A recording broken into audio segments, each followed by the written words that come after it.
wadda'aka rabbuka wa ma qala. Kalau kita mengaku Allah hasbi, cukup buat saya Allah, hasbi Allah, hasbunallah, berarti kalimat itu harusnya kalimat motivasi banget.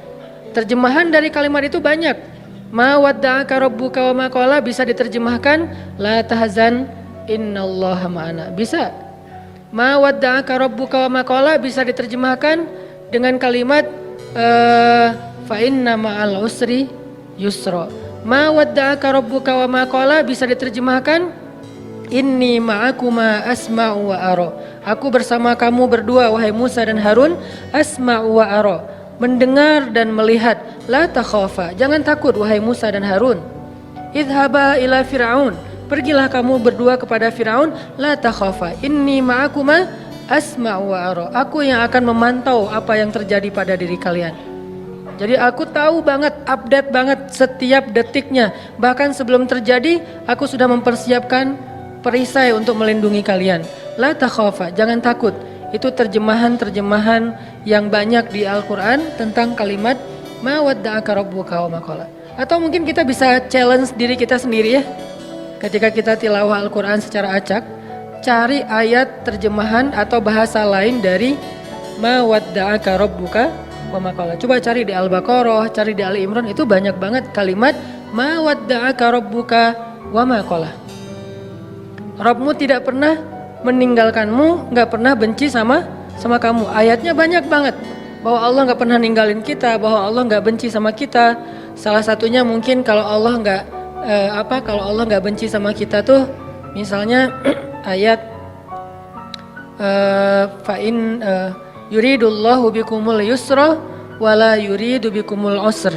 Sehingga siapa yang berpikir syariat itu kayak beban, seolah-olah Allah kayak nggak rela gitu ngelihat kita nyaman kok dikasih syariat, dikasih beban, dikasih tugas, dikasih batasan. Enggak, itu salah paham.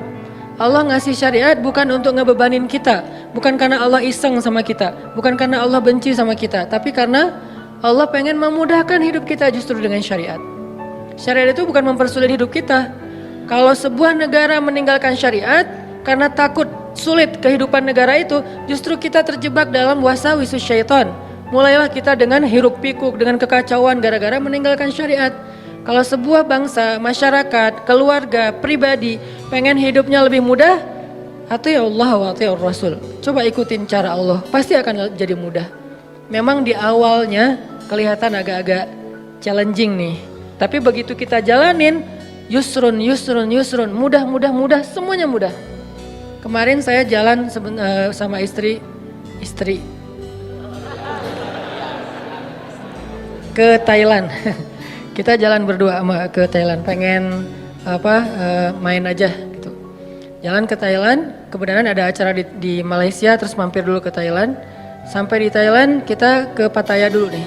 Saya karena senang dengan laut, saya cari yang lautnya masih aman. Kalau Phuket mungkin gitulah ya. Nah, cari yang Pattaya yang private beach, jadi nggak ngelihat yang gitu-gitu. Cie, sombong. Kalau terlihat kan nggak sengaja. Nah, pergilah ke Pattaya gitu ya, cari yang beach yang private gitu. Terus karena kita nggak tahu halal foodnya di sana, akhirnya kita kayak sangat hati-hati mencari halal food. Sampai rempong, sampai bawel. Pas mau room service minta makanan ke kamar karena nggak berani makan di luar, kita sampai bawel banget bilang ke restorannya itu pakainya oilnya oil apa? Nggak pakai oil yang pork kan? Saya minta yang vegetable oil ya. Ya Pak gitu. Terus itu wajannya diganti ya, dicuci dulu. Ya Pak. Itu yang masak ininya tepungnya udah dipakai yang pork belum sebelumnya? Ya bisa kita bikin yang baru Pak. Sampai mereka sebel banget gitu kan karena banyak banget permintaannya. Padahal pesannya cuma nasi goreng. Tapi permintaannya panjang gitu. Akhirnya dihidangkanlah nasi goreng seafood. Kita makan berdua sepiring. Gak penting banget sih. Gak ada hubungannya dengan tema. Nah udah gitu malam kita cuma nyari buah aja kayak gitu. Nah karena kita berusaha untuk ketat dalam masalah halal food. Kalau gak benar-benar kita bisa yakin bahwa ini halal atau minimal dia aman gitu, maka kita nggak akan berani. Ini berusaha lah, belajar taat, kecil-kecilan. Bukan hal besar sebetulnya. Tapi justru saya ngeliat di sini hal kecil dihargain sama Allah. Kalau hal besar apalagi kan ya, hal sepele kayak gitu doang, Allah langsung kayak ngehargain gitu. Ini bukan karena saya soleh, tapi karena saya mencoba untuk meniru orang soleh. Akhirnya mendapatkan janji yang Allah janjikan kepada orang soleh. Sayanya belum soleh, tapi karena meniru orang soleh, dapat juga nih yang dijanjiin Allah kepada orang soleh. Udah ketat, seharian kita makannya susah banget. Nah besoknya mau ke Bangkok, hari belum pesan hotel. Tadinya udah pesan lewat travel agent, tapi cancel. Tadinya ada satu jenis hotel yang di pusat kota, dekat dengan tempat pembelanjaan, nemenin istri. Ternyata dari travel agent itu katanya nggak dapat. Oke, cancel. Saya pesan pakai online, pesan nyari yang dekat dengan hotel itu. Entah gimana caranya Allah ngarahin saya untuk ngeklik satu hotel yang saya juga nggak tahu speknya kayak gimana. Pokoknya udah aja ini aja deh, yang paling dekat walaupun ada beberapa pilihan. Ambil hotel tertentu, namanya gak usah disebut. Mahal sombong. Ya gitu deh pokoknya ada namanya lah ya. Nah pas sampai di Bangkok kita masuk ke hotel itu lagi check in, tiba-tiba ada teman lama saya nih orang Bandung. Dia istrinya lagi lewat, jadi hotel sama kondonya itu bersebelahan. Dia ternyata tinggal di kondonya. Dia lewat ngelihat kayak Ustadz Hanan, dia ngubungin Benzo. Benzo cuma angkat tangan, lihat ke atas. Itu namanya Benzo, masih Jovisa. Nah Benzo dihubungin Benzo tanya ke saya, Ustadz lagi di hotel ini di Bangkok loh. Kok Benzo tahu? Kan saya nggak ngasih tahu siapa-siapa. Nggak, tadi ada teman yang ngelihat Ustadz, dia kayak ragu gitu, bener nggak? Oh iya bener, kenapa? Dia ngajak Ustadz nanti malam cari makan halal dan Thai banget gitu. Alhamdulillah, berarti kemarin susah dikit, sekarang Allah kasih jalan keluar. Bukan hanya itu, ternyata hotel yang saya pilih itu dia udah halal restoran, untuk breakfast tuh aman, udah halal. Karena susah kan nyari hotel dengan sertifikat halalnya di sana. Tanpa kita ketahui ternyata Allah arahin kita ke hotel yang gak perlu bawel lagi untuk room service-nya. Karena dia udah halal restoran. Ditambah lagi diajak sama teman saya untuk makan yang halal food tapi Thai banget, enak. Ditraktirin, itu yang paling enak. Nih saya berpikir kalau saya lebih cepat atau lebih lambat 1 menit aja pas check in, kan saya nggak bakalan ketemu dengan istrinya, sehingga kita nggak berpapasan, nggak saling tahu. Allah yang bikin timingnya pas banget. Dia jalan lewat depan hotel, saya masuk check in, dia ngelihat ke saya, terus dia ngubungin Benzo ngubungin ke saya, pas dapat wifi, karena ngandalin wifi banget kan di luar negeri teh, irit gitu. Dapat wifi, saya langsung balas, qadarullah. Malamnya dimudahin, akhirnya kita jalan, makan, halal, enak, bukan murah, gratis. Jadi saya teringat, wa may yattaqillaha yaj'al lahu makhraja wa yarzuqhu min haitsu la yahtasib wa may yattaqillaha yaj'al lahu min amrihi yusra wa may yattaqillaha yukaffir anhu sayyi'atihi wa yu'zim lahu ajra. Itu janji Allah. Siapa yang taat sama Allah, Allah kasih jalan keluar. Ini jalan keluarnya. Siapa yang taat sama Allah, Allah kasih rezeki yang tidak terduga-duga. Ini rezeki yang tidak terduga-duga. Akhirnya ketemu teman orang Bandung yang udah tinggal di sana. Siapa yang taat sama Allah, Allah mudahin urusannya. Jadi mudah kemana-mana digayat. Siapa yang taat sama Allah, Allah gugurkan dosanya. Berharap kayak gitu dan dilipat gandakan pahalanya. Berharap juga kayak gitu. Ini artinya hal sepele gini aja Allah hargain. Karena faman ya'mal mithqala dzarratin khairan yarah. Pasti Allah bales. Ma wadda'aka rabbuka wa ma qala. Jadi Allah itu nggak pernah absen teman-teman, nggak pernah offline, nggak pernah kelewat gitu. Aduh ada yang kelewat nih nggak sempat di like. Kalau kita kan kalau terlalu banyak nge-following, akhirnya udah ketutup ya, ketimpa sama yang baru posting gitu. Kadang-kadang karena saking banyaknya kita nge-following, pasangan sendiri nggak pernah di like. Kenapa? Dia posting ketimpa lagi. Kok kamu nggak pernah nge-like postingan aku? Emang kamu posting? Kamu gitu banget ya sama aku? Akhirnya rame gitu kan ya. Padahal kita nggak ngelihat, soalnya ketutup sama postingan yang baru-baru. Allah nggak pernah gitu. Allah nge-following semua hambanya, bahkan lebih dekat daripada urat lehernya. Wa huwa ma'akum aina ma kuntum. Bersama dengan kalian, membersamai kalian dimanapun kalian berada. Tapi ketika kita post adegan-adegan kehidupan kita, nggak pernah ada yang ketimpa dan kelewat sama Allah untuk di like, untuk dikomen, untuk di-repost. Bahkan Umar di-repost oleh Allah di Al-Quran kata-katanya. Ini artinya Allah la ta'khudhuhu sinatun wala naum. Kulla yaumin huwa fi sya'n. Ma wadda'aka rabbuka wa ma qala. Ini jadi penyemangat teman-teman. Gak usah khawatir untuk taat. Kita bikin dosa aja Allah masih maafin kita. Apalagi taat, Allah pasti akan menghargai kita. Itu part pertama dari surat Ad-Duha. Part kedua, alam yajidka yatiman fa'awa wa wajadaka dhallan fahada wa wajadaka ailan fa'aghna. 3 kalimat yang luar biasa itu menjelaskan arti dari ma wadda'aka rabbuka wa ma qala. Apa bukti bahwa Allah enggak pernah ninggalin Nabi Muhammad? Kata Allah, alam yajidka yatiman fa'awa. Bukankah dulu kamu lahir dalam keadaan yatim, lalu Allah kasih naungan? Kalau Allah ninggalin kamu, gak mungkin kamu bisa tumbuh dengan baik. Kalau Allah benci sama kamu, maka dibiarin aja kamu terlunta-lunta dalam keadaan yatim. Wa wajadaka dhallan fahada. Bukankah kamu dulu pernah tersesat di jalan, mau ke suatu negeri tapi kamu salah ngambil jalan di tengah padang pasir, akhirnya gak tahu arah ke tujuan. Kalau Allah benci sama kamu, gak akan dikasih tuh petunjuk ke negeri yang kamu tuju. Gak akan diarahin kamu untuk sampai kepada destinasi yang kamu tuju.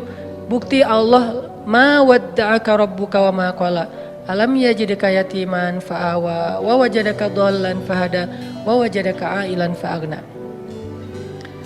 Nanti kalau kemarin saya bahas alam yajidka yatiman fa'awa versi Nabi Muhammad, yang belum kebahas itu versi Nabi Musa ya. Versi Ibrahim, versi Ismail, versi Isa, versi Yahya, versi Maryam. Itu semuanya ayat-ayat tentang kisah-kisah tentang alam yajidka yatiman ya Maryam, alam yajidka yatiman Yahya, alam yajidka yatiman Isa, alam yajidka yatiman Ibrahim, alam yajidka yatiman Musa, alam yajidka yatiman semua hamba-hambanya fa'awa, Allah kasih naungan. Baca kisah-kisah Al-Quran untuk memahami maksud alam yajidka yatiman fa'awa, terutama kisah Yusuf. Alam yajidka yatiman fa'awa, yatim gimana? Yatimnya Yusuf. Yatim di dalam sungai, di dalam sumur, nggak punya siapa-siapa. Ayahnya nggak tahu di mana keberadaan anaknya, kakak-kakaknya udah nggak peduli dengan adiknya. Yatiman fa'awa. Fa'awa pertama ditemukan oleh para musafir. Fa'awa kedua masuk ke dalam istana dan seterusnya dan seterusnya. Alam yajidka yatiman fa'awa. Insyaallah nanti kita lanjutkan lagi pembahasan surat Ad-Duha ini. Ini bukan cuma tafsir ya teman-teman, tapi ini tadabbur. Saya berusaha untuk menganalogikan dengan kehidupan kita supaya kita bisa menjadikan ayat itu sebagai motivasi hidup kita. Barakallah, kita lanjutkan setelah sholat Isya. Bismillahirrahmanirrahim. Teman-teman yang dirahmati Allah Subhanahu wa taala, kita lanjutkan pembahasan kita tentang surat Ad-Duha. Alam yajidka yatiman fa'awa wa wajadaka dhallan fahada wa wajadaka ailan fa'aghna. Kalimat alam yajidka yatiman fa'awa itu adalah kalimat pembuktian. Seolah-olah Allah ngomong ke kita tuh gini, kamu gak ingat dulu ketika kamu pernah gini, siapa yang nolong kamu? Emangnya kamu gak ingat dulu ketika kamu pernah terpuruk, siapa yang buat kamu bisa survive? Ketika kamu hampir celaka, siapa yang menyelamatkan kamu? Ketika kamu gini, siapa yang menolong kamu dan seterusnya. Jadi alam di sini Allah pengen ngingetin kita. Jadi kalimat alam adalah kalimat permintaan dari Allah supaya kita ingat-ingat lagi nih pengalaman hidup kita. Ada yang pengalamannya sampai ekstrim, second life misalnya, hampir celaka terus bisa selamat. Ada yang pengalamannya masalah hutang, ada yang pengalamannya hampir bunuh diri tapi nggak jadi gara-gara diputusin. Ada yang macam-macam kan pengalaman orang maya. Nah itu kalimat alam yajidka yatiman. Yajidka itu Allah mendapati kamu dalam status nggak ada apa-apa sebetulnya. Kita tuh awalnya nggak punya apa-apa, bukan siapa-siapa. Enggak bermodalkan apapun. Allah yang fa'awa, fahada, fa'aghna itu terjadi kepada kehidupan kita masing-masing. Kalau dalam bahasa kisah Nabi, fa'awa di masa Abdul Muthalib, fa'awa di masa Halimah, fa'awa di masa Abu Talib, dan fa'awa di masa Khadijah. Ini semuanya bentuk-bentuk fa'awanya Allah kepada Rasulullah Sallallahu Alaihi Wasallam. Kalau kita terjemahin ayat itu dengan kisah Nabi Musa, alam yajidka yatiman fa'awa, itu bisa teman-teman temuin di surat Toha dan surat Al-Qasas. Nanti di dalam surat-surat itu Allah ngejelasin tentang gimana dulu Nabi Musa dihanyutkan ke Sungai Nil. Walaqad mananna 'alaika marratan ukhra idh awhayna ila ummika ma yuha an qadhifihi fit tabut فقذفيه في اليم فليلقه اليم بالساحل يأخذه عدو لي وعدو له وألقيت إليك محبة مني ولتصنع على عيني. Ketika Allah mengilhamkan kepada ibu Musa, wahai ibu Musa, hanyutkanlah bayimu di Sungai Nil kalau pengen selamat. Pengen selamat? Jangan kamu simpan di rumah, jangan kamu rawat sendiri, jangan kamu bawa lari ke hutan. Hanyutkan ke Sungai Nil. Supaya selamat dari siapa? Dari Firaun. Ini perintah Allah. Kadang-kadang Allah ngasih kita perintah dalam hidup itu gak logis. Menyelamatkan bayi kok malah dihanyutkan ke Sungai Nil. Kenapa gak dibawa lari aja ke dalam hutan, lalu ke pantai, lalu lupa. Kenapa nggak umpetin aja di rumah gitu? Kenapa nggak bikin rumah aja di yang jauh, atau mungkin ibu dan keluarga Musa ngungsi aja ke Madian misalnya, ke luar negeri. Jadi orang yang lari dari negeri Firaun. Kenapa nggak gitu aja yang lebih logis? Kenapa malah selamatkanlah bayimu dari Firaun dan tentaranya dengan cara hanyutkan ke Sungai Nil? Itulah hidup. Tidak semua perintah Allah itu kadang kita mengerti di awal, teman-teman. Kita cukup tahu bahwa ini perintah Allah, sami'na wa ata'na. Kalau pengen bahas lebih dalam lagi untuk cari tahu hikmahnya, silakan. Tapi jangan tunggu sampai kita ngerti hikmahnya baru sami'na wa ata'na, kelamaan. Akhirnya kita kehilangan banyak sekali kesempatan dapat kebaikan dari Allah. Justru biasanya Allah ngasih kejutan ketika kita ngambil challenge-nya Allah. Iman challenge, akidah challenge, tauhid challenge. Challenge-nya apa? Lakukan perintah Allah walaupun menurut logika kita agak aneh. Misalnya, tinggalkan pekerjaan itu. Ya Allah, pekerjaan inilah yang bikin saya bertahan hidup selama ini. Saya beli rumah, beli mobil, saya punya tabungan sekian gara-gara kerjaan ini. Udah tinggalin aja. Terus nanti saya kerja apa? Tenang, Allah yang gantiin. Terus gimana Ustadz? Jalannya dari mana Ustadz? Allah tahu jalannya, kita doang yang gak tahu. Kalau kita nggak tahu bukan berarti Allah nggak tahu kan? Kita yang nggak tahu, Allah tahu. Karena Allah alimun, basirun, khabirun, maha tahu, maha melihat, maha teliti, latifun, sami'un.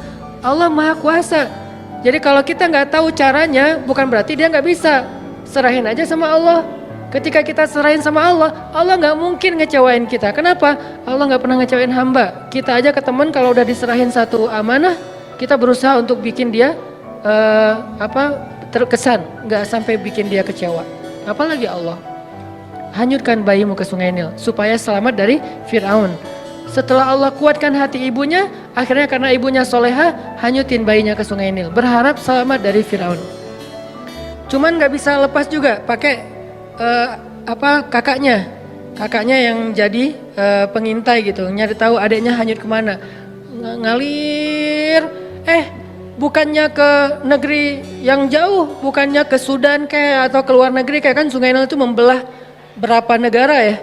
Bukan sampai ke luar negeri, gak lama kemudian malah masuk selokan yang mengarah ke tempat pemandian pribadinya Fir'aun. Ini makin gak logis nih. Luar biasa cara Allah tuh. Allah luar biasa cara membuat skenario-nya tuh keren banget. Masuk ke selokan itu, kakaknya Musa makin khawatir, gimana dengan adik, dia masuk ke selokan itu. Langsung dilaporin ke ibunya. Di surat Al-Qasas dikisahkan ketika ibunya tahu Musa hanyutnya ke dalam selokan yang mengarah ke pemandian khusus Fir'aun, hampir copot jantung ibu Musa. hampir copot jantung Ibu Musa. Kenapa? Bisa dipastikan bayi ini akan ditemukan oleh para dayang-dayang Firaun, dan kalau ketahuan Firaun pasti akan dibunuh. Ini ujian luar biasa. Tapi ini challenge-nya justru di situ. Ketika kita berhijrah, ketika kita ngikutin cara Allah, awalnya terlihat, ya Allah kok gini ya? Kok jadi gini ya? Kok malah masuk ke selokan ini ya? Kan gitu ya, ada kejutan-kejutan kecil gitu awal-awal kita berhijrah.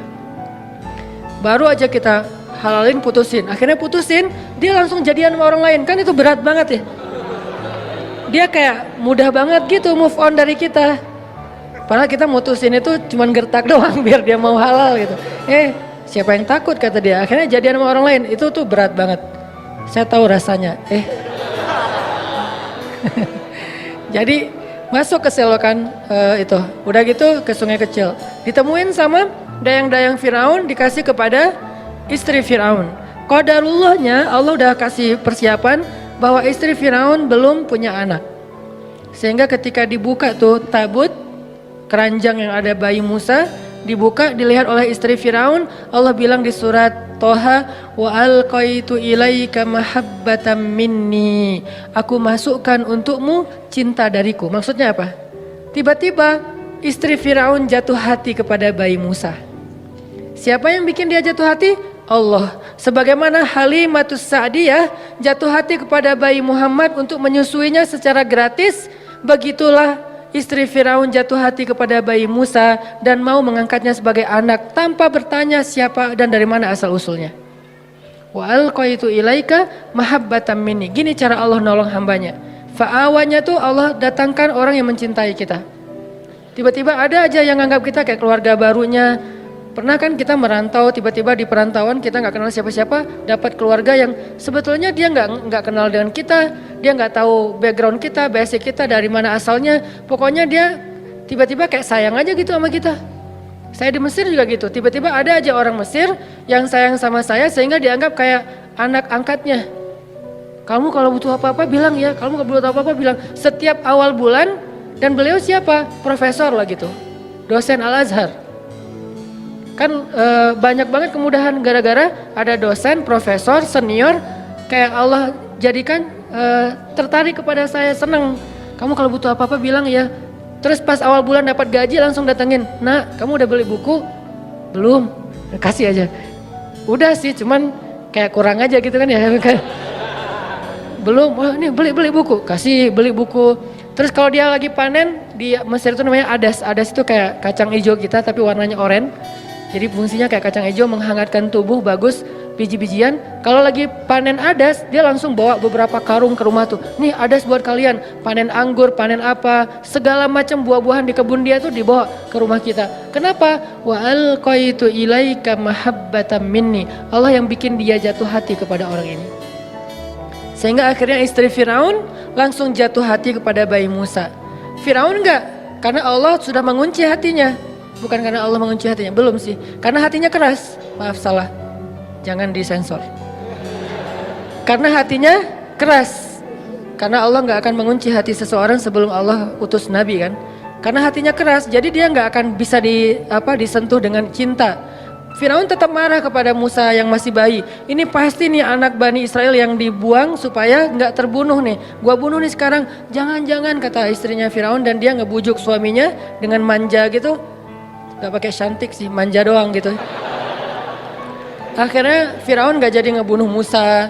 Selamat Musa di satu adegan. Udah gitu gak lama kemudian Musa lapar. Musa kehausan. Wa wajadaka ailan fa'aghna. Gimana caranya? Keluarga Firaun bikin audisi. Siapa yang bisa menyusui bayi Musa? Dikasih dinar, dirham, emas, perak. Dikasih tempat kedudukan yang tinggi di dalam istana. Punya gelar ningrat. Dikasih rumah di dalam istana yang sangat bagus. Dari sekian banyak perempuan-perempuan yang ingin menyusui Musa, semua ditolak sama Musa. Karena kenapa? Allah mengilhamkan kayak gitu kepada bayi ini. Padahal kan sebetulnya kalau bayi polos biasa aja, asal ada yang nyusuin kan dia nyusu ya. Tapi Allah mentakdirkan Musa gak boleh nyusuin ke ini. Di antara sekian yang banyak audisi, yang terakhir justru yang diterima. Kenapa? Allah yang nentuin. Jadi gak masalah, ada yang datang pertama sebelum kita bawa Alphard, bayarin aja. Kalau Allah nggak mengikat hatinya, pasti ditolak. Walaupun modalnya, uang, apa segala macam, nggak, tenang. Abu Bakar datang ngelamar Fatimah, ditolak sama Nabi. Kurang apa coba Abu Bakar? Tajir, soleh. Kan ideal banget ya. Ada yang soleh, nggak tajir. Ada yang tajir, kurang soleh. Tajir, soleh. Tajir, soleh. Abu Bakar ditolak. Datang Umar, tajir, soleh, kuat, cowok banget, ditolak juga. Ali awalnya, aduh Abu Bakar aja ditolak, Umar aja ditolak, apalagi saya nih. Akhirnya kayak Ali cuma ngelewat doang depan rumah Nabi, lewat lagi. Dipanggil sama Nabi, Ali kenapa? Enggak ya Rasulullah gitu. Ali, kamu pengen menikahi Fatimah? Terserah sih. Akhirnya Nabi yang ngelamar Ali dalam bahasa ininya ya, adegannya, walaupun secara resmi nanti Ali yang ngelamar Fatimah. Nabi kayak yang nawarin kepada Ali, kenapa? Allah yang bikin kayak gitu. Jadi gak usah pesimis, yang penting minta kepada pemilik hati, ya Allah kan hatinya bukan milik dia, milik engkau. Jadi saya mintanya ke engkau aja ya Allah, bukan ke dia. Nanti setelah engkau baru dia. Sehingga pas kita datang kayak bukan tipe dia banget, bukan standar dia banget, tapi buat Allah kita standar dia banget. Buat dia kita enggak banget. Enggak masalah kan? Yang penting buat Allah kita banget lah. Begitu kita datang dia enggak bisa bilang enggak. Kok saya ngomongnya iya ya? Pengen bilang enggak tapi enggak bisa gitu. Ya udah deh, ya aja. Jadi aja. Setelah itu Allah masukkan hub, cinta, sehingga dia mencintai kita mencintai dia karena Allah Subhanahu wa taala, dan itu mubarak, diberkahi. Itulah istri Firaun. Akhirnya Musa tinggal di situ, ibunya tinggal di situ, kakaknya, tetehnya tinggal di situ, AA-nya tinggal di situ. Siapa AA-nya Musa? Harun. Semuanya sekeluarga tinggal di situ. Ini namanya alam yajidka yatiman fa'awa. Allah yang bikin skenario yang kayak gitu. Ismail juga kayak gitu. Kemudian Yahya alaihissalam juga kayak gitu. Maryam juga kayak gitu. Alam yajidka yatiman. Maryam kan lahir nggak punya ayah. Bukan nggak punya ayah. Ayahnya udah wafat kan? Imran sama anak yatim perempuan lagi itu. Siapa yang fa'awa Maryam? Wa kaffalaha Zakaria. Zakaria yang mengawakan Maryam, dan Zakaria cinta banget sama Maryam. Walaupun itu adalah ponakannya, tapi seperti putrinya sendiri. Dan Zakaria adalah sebaik-baik orang yang merawat Maryam. Walaupun ayahnya soleh banget, tapi ada yang lebih daripada ayahnya. Ayahnya orang soleh, Zakaria nabi. Sehingga Allah ingin Maryam ini dirawat bukan oleh ayahnya yang soleh, tapi oleh pamannya yang nabi, yaitu Zakaria. Ini cara Allah teman-teman. Sehingga itu menjadi bukti ma wadda'aka rabbuka wa ma qala. Andalin Allah aja deh. Kita mau hijrah, kita mau ganti kerjaan, kita mau dapetin pasangan, kita mau punya anak, kita mau, udah bilang aja sama Allah. Ada mau apa aja bilang aja sama Allah. Selama yang kita inginkan itu kebaikan, Allah malu untuk gak mengabulkan keinginan kita. Gak mungkin gak dikabulkan, pasti. Kenapa saya bilang pasti? Allah sendiri mengatakan, ujibu da'watad da'i idza da'an. Kalau ada yang berdoa sama aku, curhat sama aku, ujib. Aku pasti akan nge-replay, akan ngerespon, akan ngejawab, akan nge-read. Gak mungkin enggak. Pasti dibalas sama Allah SWT. Kalau teman, pasangan, geng gak ngebalas WA, biasalah itu. Tapi kalau Allah gak mungkin enggak. Pasti di-read langsung dibalas sama Allah. Cuman balasnya Allah apa? Kadang dibalas dengan yang sama persis dengan yang kita minta. Kadang dibalas dengan yang lebih baik dari yang kita minta. Yang enggak dikasih yang sebaliknya, yang buruk dari yang kita minta. Nggak mungkin. Kalau nggak sama lebih baik antara dua itu, dan dua-duanya untuk